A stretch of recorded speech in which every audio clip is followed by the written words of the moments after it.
네, 안녕하십니까. 제가 댓글들을 보다 보면 이제 이런 말씀을 하시는 분이 계셔서 이건 좀 제가 좀 말이 긴 편인데 이건 좀 짧게 제가 말씀드리려고 그래요. 짧게 될까? 일단 짧게 한번 시도를 해보겠습니다. 요건 한 페이지짜리예요. 담쌤, 종교를 어떻게 찾나요? 어떻게 골라야 돼요? 이렇게 막 여쭤보시는 분들이 많아요. 그래서 제가 거기에 맞게 그분의 질문도 짧았으니까 저도 짧게 제가 말씀을 드릴게요. 그러니까 투자 대상 종목을 아까 제가 관심 종목을 선정을 하고 거기에서 자기가 투자할 종목을 한 7, 8개, 뭐 10개 이렇게 고른다 그랬잖아요. 그러면 어떻게 골라야 되느냐? 우선 1단계. 과거와 현재에 기반하여 미래를 합리적으로 상상하고, 그러니까 세상이 어떻게 변할지, 세상이 변하는데 그냥 변하는 거는 돈이 안 되게 변하는 건 제껴야 돼. 그건 뭐 어차피 돈이 안 되는데 뭐 내가 그건 알 필요가 없고, 경제적인 의미를 지니는 돈의 흐름, 머니가 어디로 흘러갈지에 대한 어떤 세상의 변화가 어디로 갈 거라는 거를 먼저 합리적으로 상상하고, 그러려면 제가 뭘 해야 된다고 그랬죠? 4가지의 큰 변화, 기술의 변화, 문화의 변화, 인구의 변화, 기후의 변화, 그리고 최근에 새로운 냉전 시대에, 이 냉전 시대를 자꾸 얘기하니까 저 인간은 싸우는 거 그렇게 좋아하나? 저 싸우는 거 안 좋아해요. 안 좋아하는데 이 냉전 시대 때문에 경제를 권력이 결정하는 경우가 많아져서 제가 이거를 실체만 넣어놓은 거예요. 저 평화 좋아해요. 저 싸우는 거 진짜 싫어요. 누가 싸우면 그 옆에만 있어도 막 가슴이 벌렁벌렁해요. 진짜. 그런 다음에 미래를 합리적으로 상상을 하신 다음에, 그러니까 돈이 되는 상상이에요.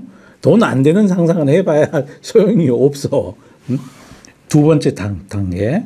그 세상의 변화로 인해서, 기후의 변화로 인해서 수요가 팽창할. 그렇게 해서 컨셉을 잡는 거죠. 세상의 변화로 수요가 팽창할 산업을 찾고, 그래서 제가 이제 그 산업을 찾은 거죠. 그 다음에 3단계. 그러면 도대체 이거를 누가 잘할 거냐? 누가 잘할 거냐를 찾아야 된다는 거죠. 그러면 이제 대한민국 내에서 쭉 훑어보는 거예요. 그러면 여러 개 하는 기업이 있을 거 아닙니까? 그럼 각 기업들마다 일단 경영자가 누구인지, 똑똑하고 부지런한 경영자가 있는지, 그걸 일단 살펴보고, 그 다음에 이 기업 자체도 들여다 봐야 돼. 이거를 제대로 실행할 기업을 찾아야 되는 거지. 옛날에요, 빵빵연도에 닷컴 버블 불렀을 때 모든 회사들이 진짜, 저번에 내가 주도주 강의할 때 말씀드렸잖아요. 다 자기들 인터넷 한다고 막. 요즘은 그거 진짜 잘 고르셔야 돼요. 지금부터 잘 살펴보셔야 돼요. 일단 돈은 있는지 봐야 돼. 돈도 없이 한다고 그러는 경우는 많아. 2번째, 기술은 있는지. 기술도 없이 한다는 경우가 있으니까. 3번째, 이제 훌륭한 기업 문화, 경영자죠. 경영자는 위에서 말씀드렸으니까. 이왕이면 정말 깨어있는 그런 기업 문화가, 뭐 걸핏하면 뭐 코로나 때 재택근무했으니까 코로나가 끝났는데도 재택근무하게 해주세요. 안 돼, 그거. 직원들도 기업의 이해관계자의 3축 중에 하나잖아요. 고객은 외부에 있지만 주주랑 직원은 2사람이서 파일을 나눠 먹는 거잖아요. 직원들이 너무 탐욕스러우면, 근로의 대가보다 너무 많은 걸 원하게 되면 주주 몫이 줄어들어요. 그래서 이 진짜 시저의 것은 시저에게 돌아가는 그런 훌륭한 기업 문화가 있고, 헌신적이고 창의적이고 이런 기업 문화를 가졌는지 그것도 한번 살펴봐야 되네. 이거요, 찾는 거요, 그렇게 어렵지 않아요. 이 회사 홈페이지에 가면 있어. 그리고 또 네이버에서 검색을 하면 그 회사 직원들의 이직률도 나와. 평균 연봉도 나와. 요새는 세상이 발달해가지고, 그러면 이직률이 높은 기업인지 이직률이 낮은 기업인지, 업종 평균에 비해서 이직률이 너무 높다는 거는 뭐다? 기업 문화가 개판이라는 거지. 뭐 아래 사람 의견을 존중하지도 않고 사람들이 이직을 왜 하냐면 월급이 적어서 이직하는 것도 있지만 서로 소통이 안 되고 일하는 보람을 못 느끼고 존중받지 못하니까 이직하는 거거든요. 특히 요즘 젊은 분들은 훌륭한 기업 문화가 이것도 너무너무 중요한 거라는 거죠. 왜냐? 돈 있고 기술 있으면 뭐해? 사람이 중요한데 사람이 중요하다고.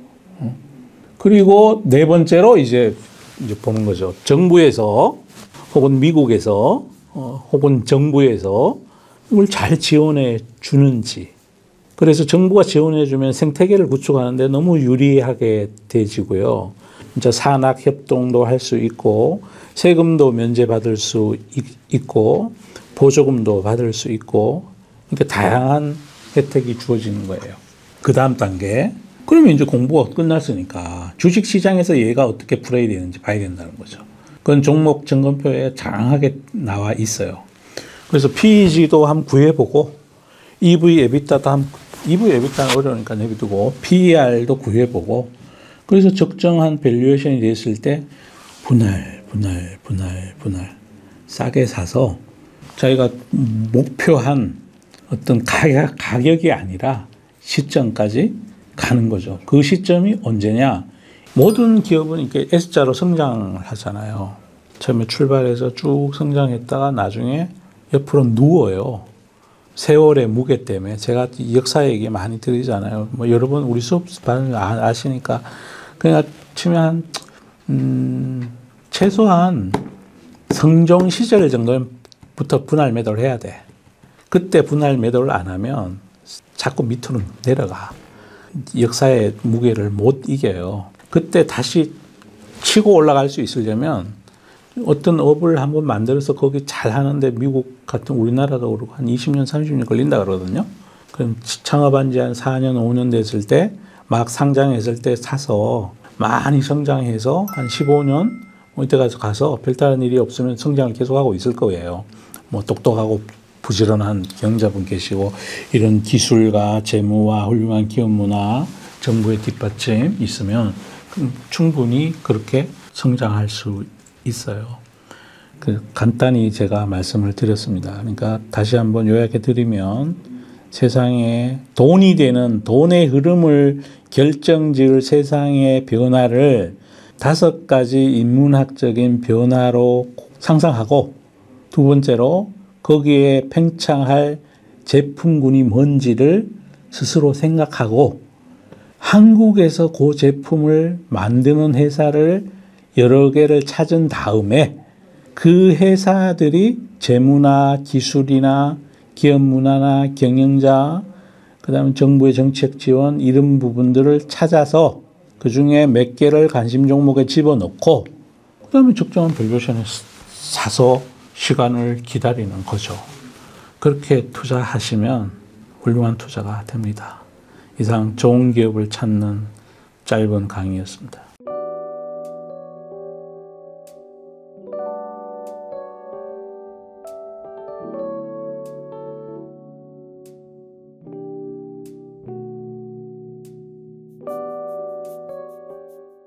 이제 투자하실 때 세부적으로 들어가서 이제 판단하셔야 될 일 중에 거의 제 생각에 한 80% 이상은 이게 중요하다 생각할 정도로 중요한 거를 제가 말씀을 드릴 거예요. 경영자가 왜 중요한가? 진짜 어마어마하게 중요합니다. 저는 경영자 깜냥이 안 돼요. 제가 보니까 제가 경영자 노릇을 한 6년 정도 했던 것 같습니다. 근데 일단 제가 경영자 깜냥이 안 되는 게 전 사람이 너무 좋아. 야단도 잘 치고 이래야 되는데 그러니까 이게 마음이 여린 경영자는 경영을 하면 안 돼. 저는 경영자 깜냥이 안 되는데 그래서 깜냥이 안 되니까 빨리 제가 은퇴를 한 거죠. 또 경영자는 자기가 지켜야 될 고객, 주주, 종업원 이 세 사람을 위해서는 바깥에 나가서 뻥도 쳐야 되고 거짓말도 해야 되고 진짜 살인죄를 제외하고는 뭐든지 다 해야 돼. 이 세 가지를 위해서 자기 새끼, 종업원, 그 다음에 자기한테 돈 대준 주주, 그 다음에 고객을 위해서는 진짜 목숨 바쳐서 일을 해야 돼, 경영자는. 그래서 이런 경영자가 있는 기업에 투자를 해야 돼요. 그리고 경영자는 또, 멍청하면 안 돼. 그러니까 경영자의 제 나름대로 4개로 나눠 놨는데 가장 나쁜 경영자가 어떤 경영자냐 하면 멍청하고 부지런한 거. 아주 그냥 회사를 말아먹어. 그 다음에 나쁜 경영자는 멍청하고 게으른 경영자. 멍청하고 부지런한 것보단 나아. 그래도 회사를 말아먹을 경우가 굉장히 많아. 저 회사의 오너는 멍청하고 부지런하구나. 저 회사의 오너는 멍청하고 게으르구나. 그러니까 멍청하고 게으른 거하고 멍청하고 부지런한 거하고 차이에 무슨 차이가 있냐면 망하는 속도가 좀 틀려. 멍청하고 부지런하면 망하는 속도가 아주 그냥 빨라. 아주 빨리 이제 완전히 꼬라박는 거지 뭐. 근데 멍청하고 부지런하면 좀 천천히 내려가지, 천천히. 연봉이 하락하는 속도가 틀리다니까.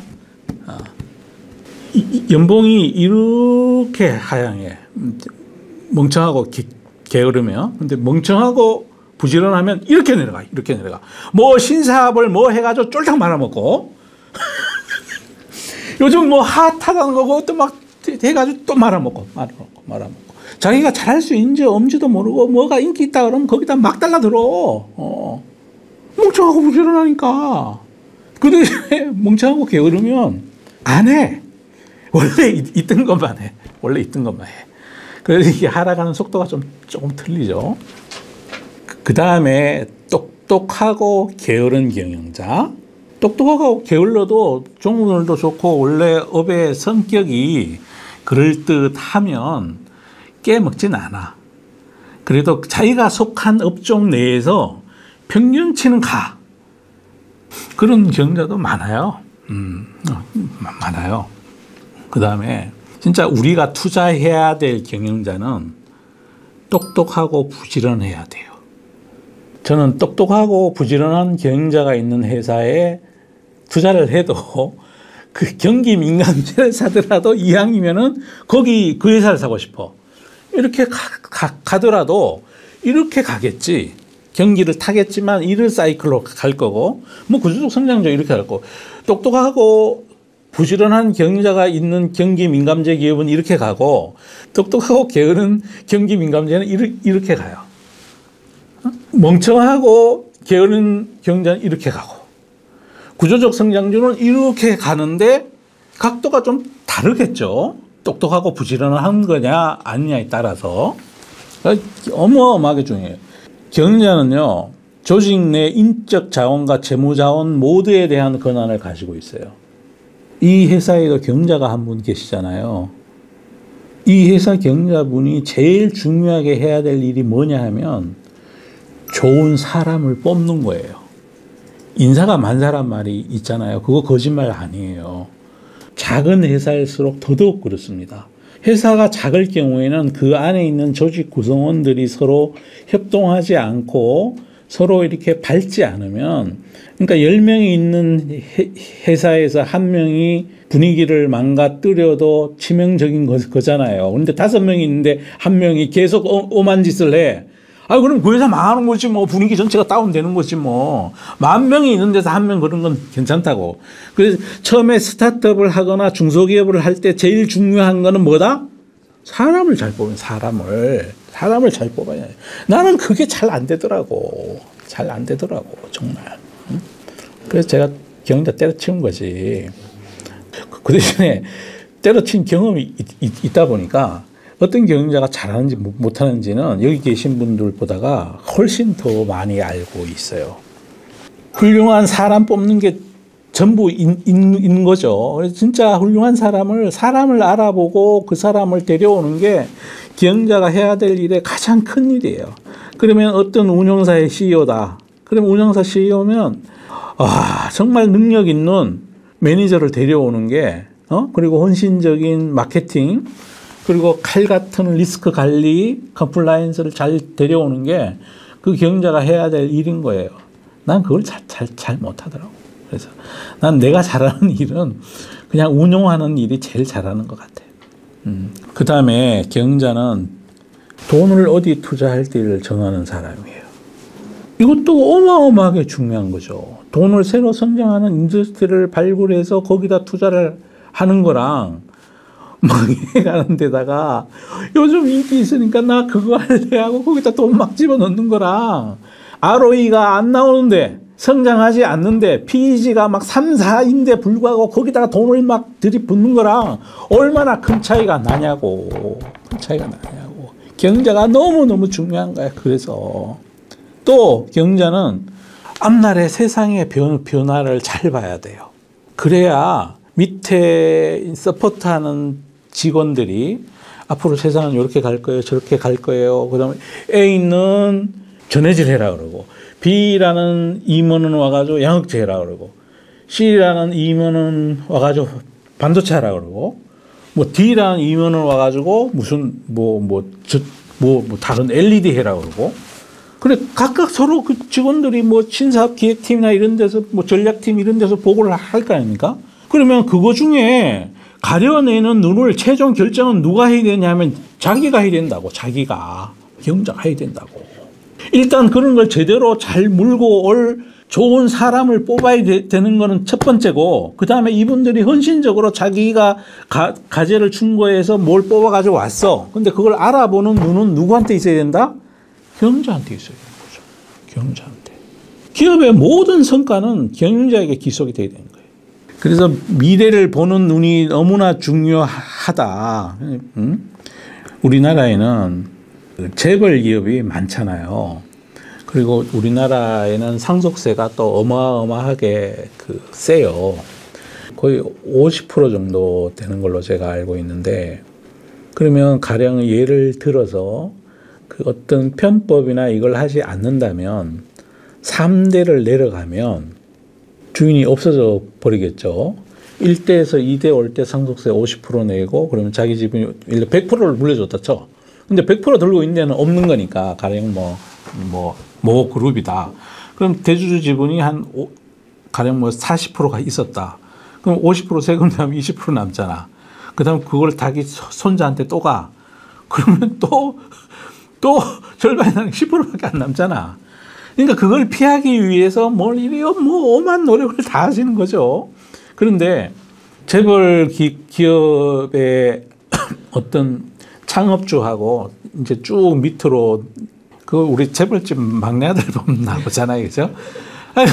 아들이 여러 명 있는데 진짜 스마트하고 이 기업을 잘 일으켜갈 아들한테 물려줘야 되는 거잖아요. 이제 대부분 또 그렇게들 잘 하시는 것 같고. 근데 지분은 물려줘도 경영의 DNA는 못 물려줘요. 진짜 못 물려준다고.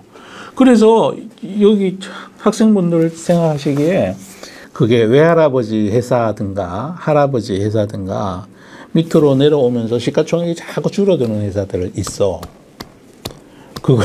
그건 가만히 생각해 보셔야 돼. 아니, 그게 왜 그럴까요? 그러니까 뭔가가 있는 거지. 경영자한테 무슨 문제가 있는 거예요. 왜 그러냐면 세상은 계속 변하잖아요. 유통시장도 변하고 기술시장도 변하고 무슨 영화시장도 변하고 음악시장도 변하고 다 세상이 온통 변하는데, 할아버지는 그걸 변하는 시장에 먼저 선제적으로 가서 뭘 막 포지셔닝 해가지고 시장을 다 먹었어. 남이 안 볼 때 거기 미리 가서 포지셔닝을 내가 먹었다고. 펀드 매니저가 남이 안 볼 때 쌀 때 사가지고 올랐을 때 파는 것처럼 사업을 그렇게 해서 할아버지는 다 했는데, 손자로 내려오고 막 이러고 나니까 이제 눈에 보일 때만 하려고 그러는 거야. 미래를 보는 눈이 없고 지금 당장 보이는데 거기에만 자꾸 가는 거야. 그럼 시가총액이 커지겠냐고. 그게. 주식도 똑같은 거예요. 주식 투자하는 모든 분들이, 여기 우리 독수리 분들이 모두가 다 경영자인 거예요. 투자를 한다는 거는 투자한 자금만큼의 회사를 자본금으로 해서 회사를 하나 창업을 한 거야. 모두 다 경영자인 거야. 그럼 이 경영자가 하는 일처럼 인적 자원까지, 인적 자원도 내가 누구 말을 듣고 투자해야 되나 이것도 중요한 거니까. 내가 어떤 애널리스트 말을 들을 건가. 내가 어떤 책을 보고 할 거냐. 내 주위에 도는 사람과 시간이 벌어주니까 내 주위에 어떤 사람이랑 친하고 할 건가. 인적 자원도 잘 골라야 되고, 그 다음에 자산 배분도 잘 해야 된다는 거죠. 내가 요거는 비중을 얼마로 사고, 요건 얼마로 사고, 그 다음에 미래를 보는 눈이 또 반드시 있어야 된다는 거죠. 그러니까 기업의 경제도 중요하고 여기 투자하는 모든 분들이 저는 항상 이런 생각을 해요. 내가 예를 들어 주식을 뭐 1억어치를 만약에 내가 한다. 그러면 내가 투자 자금이 1억이다. 전 그거보다는 훨씬 많습니다. 옛날에 10조도 했는데 뭐 그거를 내가 이 10조 자본금 10조짜리 회사의 경영자라는 생각을 하는 거예요. 그래서 요거를 요중에 얼마는 뭐 투자하고 이래서 종합적으로 앞으로 2년 뒤는 어떻고 3년 뒤에 어떨 것 같다. 이런 생각을 하면서 투자를 한다는 거죠. 여러분들도 그렇게 하셔야 된다는 거죠. 그러려면 코리아 디스카운트의 상당 부분은 주주 이익보다 공익을 우선시하는 개발도상국적인 지배구조가 잔존하기 때문이다. 이게 이제 금융주 얘기하는 거예요. 한국전력 같은 경우도 해당이 되고, 그 다음 또 통신주도 여기에 해당이 되는 거예요. 이제 우리나라는 수출 주도의 경제 성장 모델을 가지고 있는 거예요. 이제 미국은 소비 중심이고, 중국은 투자 중심이고, 저번에 제가 커뮤니티에 말씀드렸었나? 아니면 방송에서 내가 영상으로 찍었나? 그러다 보니 우리는 수출을 위해서 희생해야 될 기업의 원가를 줄여줘야 될 일이 존재하고 있는 거예요. 그리고 또 우리나라는 과거에 힘든 시절을 겪었을 때 간주도의 성장을 했기 때문에 규모도 작았고, 그래서 간주도의 성장을 하다 보니까 정경유착 이런 것도 굉장히 많은 나라예요. 그러다 보니 어떤 기업의 경영자를 주주가 뽑는 게 아니고 간에서 막 뽑아. 이 코리아 디스카운트의 원인이에요. 경영자가 그러다 보니 경영이 능력 있는 사람이 주주를 위하고 종업원을 위하고 고객을 위하는 사람이 경영자로 있는 게 아니고 관계가 좋은 사람, 줄 잘 서는 사람, 정부에 잘 보이는 사람, 이런 사람이 저거 앉는 거야. 그래서 우리 그 공기업 성격을 가진 기업들에 대해서는 제가 그 투자를 좀 조심하셔야 된다고 제가 여러 번 말씀드리는 거예요. 경영의 연속성이 이루어질 수가 없다. 그 이유는 새로운 대표는 자기의 업적을 뭘 만들고 싶어 하지 전임 대표의 그 정책을 뭘 안 하려고 그래요. 그러면 회사의 인적 자원과 재무 자원을 이분이 결정을 하시는데 전에 대표가 와서 3년 임기 동안 요만큼 키워놓은 사업에다가 계속적으로 인력도 투자하고 재무도 투자해서 이렇게 올라가게 만들어야 되는데 이분은 새로운 나무를 씨를 새로 뿌리는 거야. 그러면 재무 자원과 인적 자원이 새로 뿌리는 쪽으로 다시 가. 그럼 전에 뿌려놨던 게 잘할까요? 안 자란다니까? 안 자란. 그건 인지상정 아닙니까? 한국의 주요 기업의 의사결정 구조는 ESG, 사회적 책임, 환경, 가버넌스잖아요. 그러니까 한 70점 정도 되는 거예요. 70점 정도 되니까 이것도 코리아 디스카운트에 영향을 많이 미치는 거죠. 미국 같은 나라에서는 기업이 이익이 나면 끊임없이 주식을 매입 소각해요. 그리고 배당을 또 주고 분기 배당이나 어떤 회사는 월별로 배당 주는 데도 있어. 근데 우리는 안 그래. 그리고 중국은 또 투자 중심의 나라다 보니까 성장의 각도보다 기업이 버는 어닝의 각도가 적다 보니까 요 갭만큼을 끝없이 증자를 해야 돼. 그래서 투자하기에는 미국 시장이 괜찮아요. 일부 이제 우리도 앞으로 발전해 나가겠지요. 우리도 수출 중심에서 우리도 소비 중심으로 가려면 애를 많이 낳아야 되는데 진짜 인구가 줄잖아요. 인구가 줄면 소비를 못 간다니까. 소비로 가야 가버넌스도 좋아지고 배당도 느리고 그럴 수 있어지는데 그게 잘 안 되니까. 그래서 저는 한국 주식은 한국이 전 세계에서 제일 잘하는 것들만 사면 된다고 생각해요. 중국 회사가 전 세계에서 제일 잘하는 거는 그 중국에서 주식을 사면 되고, 미국이 전 세계에서 제일 잘하는 거는 미국 주식 사면 돼. 투자는 그렇게 하면 돼. 굳이 뭐 돈 버는데 국경이 있나요? 다 열려 있는데. 그래서 대한민국에는 또 경영자 독단으로 망가진 기업이 정말 많이 있다. 이거는 그 경영자 공부를 여러분들께서 많이 안 하셔도 돼. 왜 안 하셔도 되냐면 기업 연봉에 나와 있어. 연봉이 나와 있어. 그리고 연봉이 나와 있는데 똑똑하고 부지런한 경영자는 연봉이 이렇게 가요. 이렇게. 진짜 잘 가. 경기 민감제라도 이렇게 안 가고 이렇게 가요. 그런데 이제 새로 물려받은 경영자가 있는 데는 이거 연봉 추이 잘 보셔야 돼요. 진짜 거기 그 경영자가 멍부인지 멍개인지 똑부인지 똑개인지 여러분 반드시 보고 우리 학생들은 그거 판단하고 투자하셔야 된다. 라고 말씀드립니다. 네, 지금까지 경영자가 왜 중요한지 제가 말씀드렸고, 여러분 스스로가 경영자입니다. 자, 본인이 투자하는 금액만큼의 회사를 하나씩 만드신 거예요. 그래서 좋은 사람 만나서 시간을 기대서 비중 조절 잘 하시고, 미래에 대해서 창의적으로 꿈꾸시고, 그렇게 하시기 바랍니다. 이상 경제에 대해서 말씀드렸습니다.